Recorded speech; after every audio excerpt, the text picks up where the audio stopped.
All right, we're going to be looking at Lagrange's theorem. So we're going to see some introduction to it and then some implications. We're going to start off with some vocabulary. So we have, starting off with a group. So a set with an operation, something like multiplication, that's going to satisfy the properties of closure, associativity, identity, and inverse. Then we have a subgroup. So this is a subset of the group that's also a group itself, and it has the same operation as the group. Order of a group. So this is going to be the number of elements in the group. Cosets. You can have a left coset or a right coset, and this is going to be a subset of a group formed by multiplying a fixed element A of the group by each element of the subgroup H, either on the left, which you would see by having A times H, or the right, which would be H times A. Partition of a group. So this is where every element other than the identity element is contained in one and only one subgroup. The index. This is going to be the number of left or right cosets of H in G. And one way to describe it would be that it's like counting how many copies of H you need to cover the entire group, where each copy is shifted or translated slightly.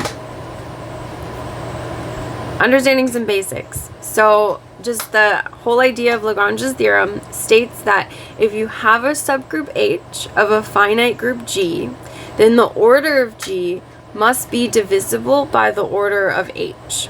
Okay, so we have some notation here. H is a subgroup of G. That would be indicated like this. The order of G would be written like this, and then the order of H would be written like this. And then we have here where this is just summarizing in notation what Lagrange's theorem actually says. So we have H being a subgroup of G, and then therefore the order of H divides the order of G. Okay, so we're going to start proving this theorem. We have two different kind of pieces that we're going to go through. So we have, first off, we're going to have H be a subgroup of G. And then prove that the family of all right cosets, so HA, as A ranges over G, is a partition of G. So that's the first part of our proof. We're going to start with two cosets, HA and HB, and show that HA equals HB. We're going to take X in the intersection of HA and HB, and if X belongs to both of these cosets, then X equals H sub 1 times A, and X equals H sub 2 times B. So X equaling H sub 1 times A shows that X is in HA, and then that means HX equals HA. And X equaling H sub 2B shows that X is in HB, and HX equals HB. If HX equals HB, and HX equals HA, then HA equals HB. So now show that every element of the group G is in one of these cosets by taking an element, so like we'll call it C, so C in G, and claim that C is in HC. Because EC is in HC by definition, and EC is equal to C. So E is the identity element. So that's why when you have E times C, it just equals C. Because something times the identity element just equals itself. Okay, so second part of the proof. We have prove that any coset HA has the same number of elements as H. Thus, all cosets of H in G have the same number of elements by finding a function that maps H to HA and proving that it is bijective. So bijective, when we're doing that, we're trying to see if it's injective and also surjective. So if it's both of those things, then it'll be bijective. So we're going to take a function and have it H map to HA. And it'd be defined by f of H equals HA. So the injective part, we're going to let f of h1 equal f of h2. And then by definition of the function, that means that h sub 1 times a is going to equal h sub 2 times a. And then therefore that means that h sub 1 equals h sub 2. Because like the a values kind of just cancel each other out. Okay, so now this proves that it's injective because these outputs that we started with, this assumption of like f of h sub 1, right, is an output of the function. And when we make that equal the other, it's going to force the inputs to be equal. So the h sub 1 and the h sub 2. And so that makes it injective. Surjective now, so show that every element in HA is the image of H. So we're going to take an arbitrary element of the coset HA in HA. And since H is in H, we have f of H equal HA. Okay, so putting it all together, completing the proof. Since a couple slides ago, we've proven that H being a subgroup of G means that the cosets of H partition the group G. We know that the order of G must be the sum of the orders of all the different cosets of any subgroup H. Okay, so we see here we have the order of G equal to all of these orders added together. And the number of orders we look at are going to be in. So we're going to have n number of orders. So since we have proven that all the orders of the cosets of H and G are equal to the order of the subgroup, we know that the order of G is equal to the order of the subgroup multiplied by how many left or right cosets there are.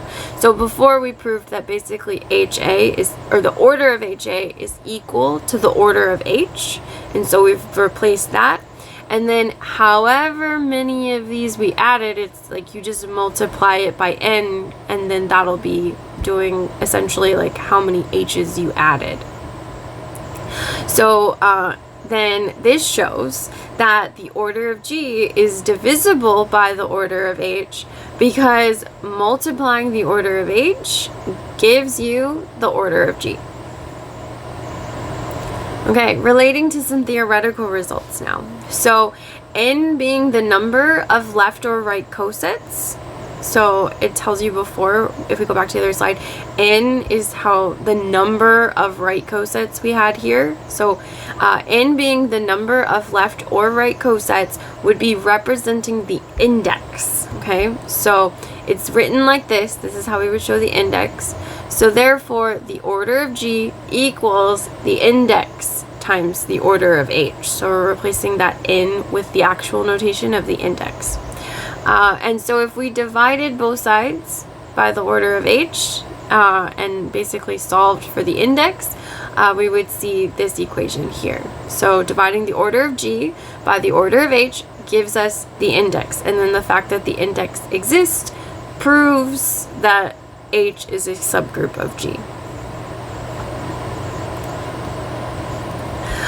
Because of Lagrange's theorem, we can show that if G is a group with prime order P, then G is a cyclic group, and every non-identity element of G is a generator.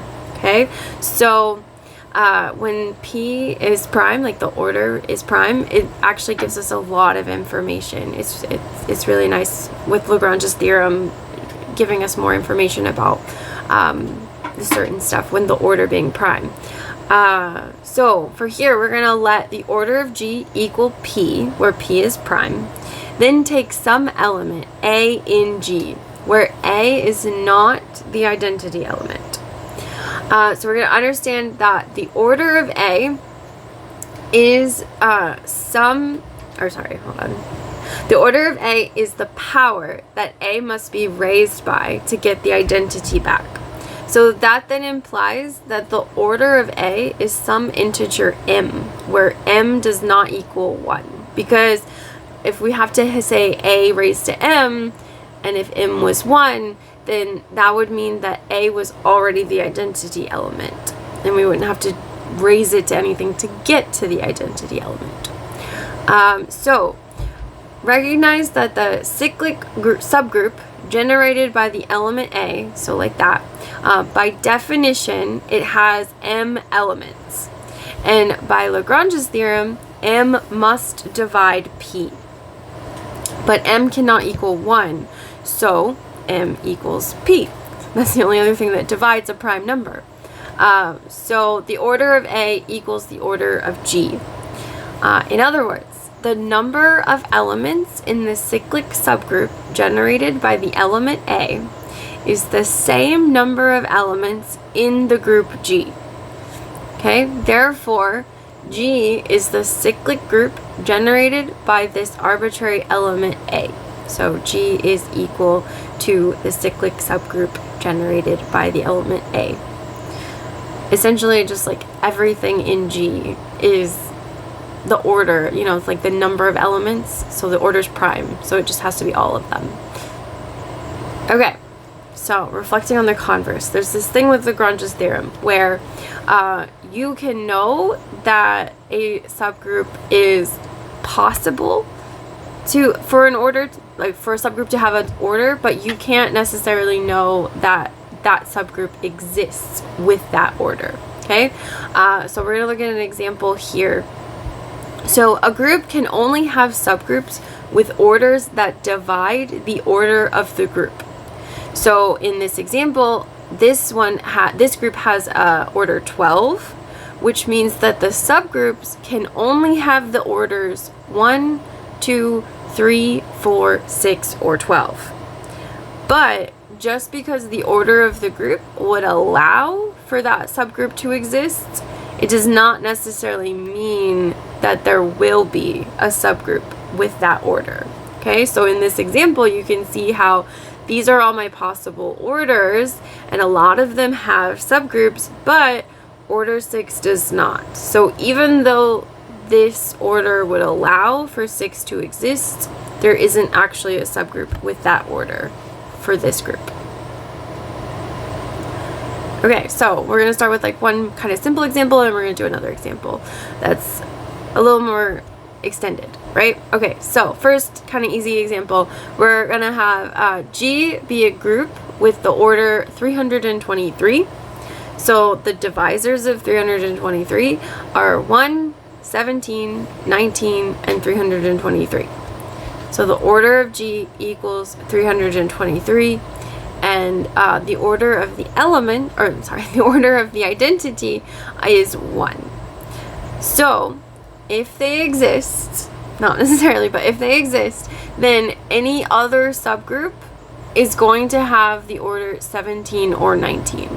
So other than these two, if there's any more than that, then they will have the order 17 or 19.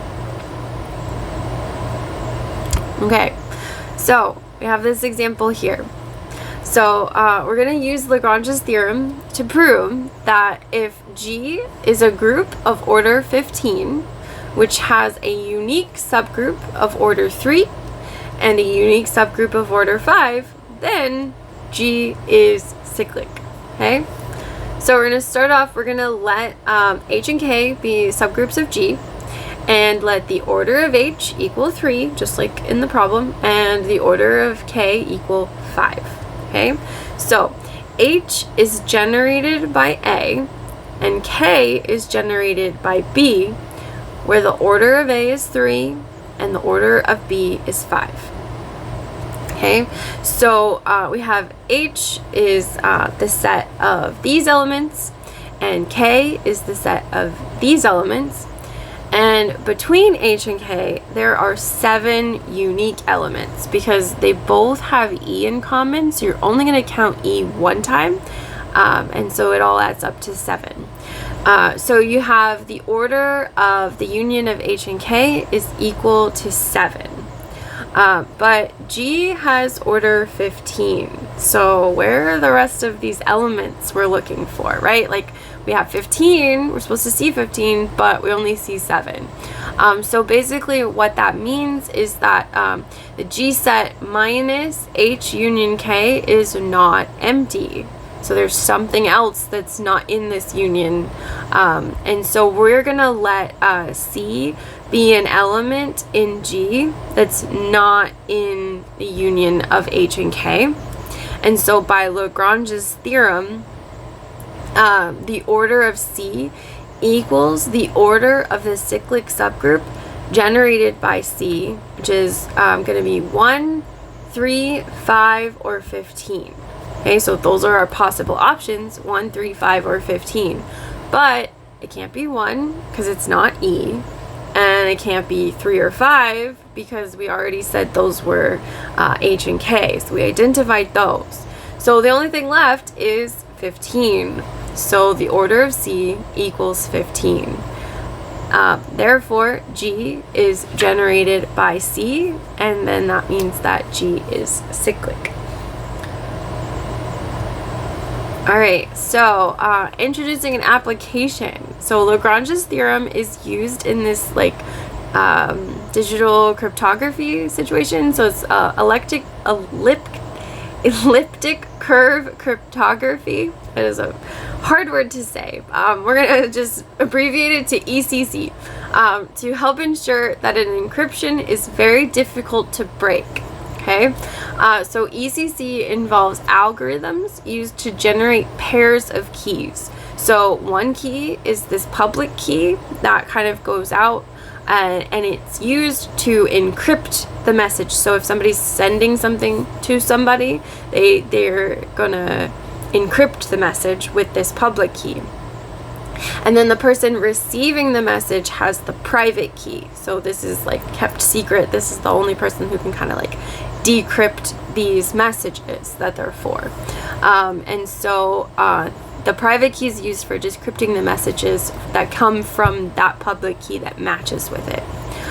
Okay, so basically the idea is you don't really want people to hack into your stuff and see what your messages are that you're sending between the two devices, right? So you really want this to be very difficult of an encryption. And so the computational difficulty of the encryption for this ECC stuff, it's gonna rely on finding the discrete logarithm of points on this elliptic curve. So there's kind of a whole, it's a lot that goes into all of this. But we just want to focus on what Lagrange's theorem has to do with it. So I'll give you a brief kind of idea. So the curve order corresponds to the number of points on the curve. Okay, so you have the curve that we just saw in the previous picture. So you'll have something like that they usually show as a diagram. And the number of points that are on that curve, or that can be on that curve, is going to be the order. Okay, and then the group of points on an elliptic curve can then be further divided into the multiple subgroups. So this is kind of where we get this the group of points and then subgroups of the points from what we saw before. So Lagrange's theorem applies here because it says that any subgroup of the group of points on the elliptic curve has an order that can divide the order of the original group. So the number of points in every subgroup divides the total number of points on the curve. Because of this understanding from Lagrange's theorem, curves are going to be selected in such a way that they consist of one subgroup with large prime order in which all computations are going to be performed. So you want something with a really large prime order, so it makes it harder for people to decrypt your messages. So then that's basically going to make it to where this discrete logarithm problem that is used for the encryption is really hard to solve. And then therefore it makes that encryption really difficult for anyone that doesn't have the private key. Okay, so then we just have some sources cited here for some of the places where I got this information, and I will see you in class. Goodbye.